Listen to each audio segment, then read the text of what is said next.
So you're welcome to join us. Nĩ gĩikaro kĩrĩa kĩharĩirio gatagatĩ ka rũhonge rwa hũthĩri ya thitima rwa ESAC na rũhonge rwa kũramata mathogora ma maguta na thitima rwa EPRA. Itanya-inĩ nĩ arĩ kwarĩrĩria mawatho ma kũramata ũciarithania wa hinya wa thitima wa solar.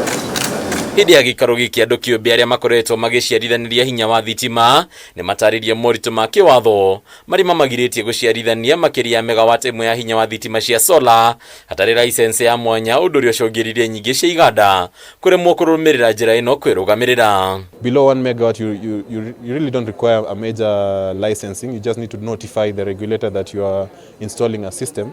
But then now above a megawatt, then there's a licensing process that you need to go through. Of course, it's important to be licensed, it's important to be regulated. There's a reason for regulation in terms of safety, in terms of controlling costs on the end consumer.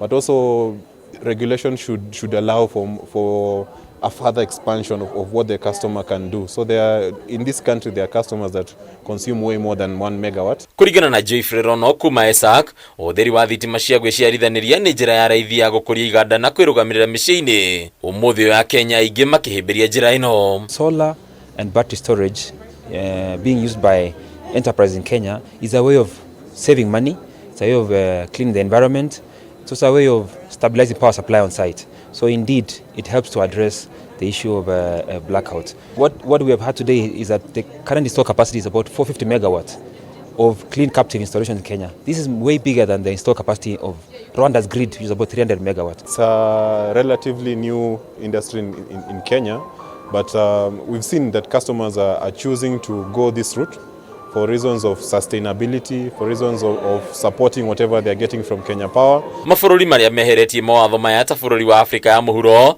makagwetwo gũkorwo marĩ makinya maingĩ mbere harĩ gũkinyanĩria hinya ũyũ wa thitima ũrĩa ũgathagĩrĩrio kumana na ũtheru waguo gũkĩringithanio na hinya ũngĩ wa thitima. CNI itself is not here to fight Kenya Power. It's rather here to support what Kenya Power is doing. South Africa installed capacity is about 100 times more than what we are seeing in Kenya.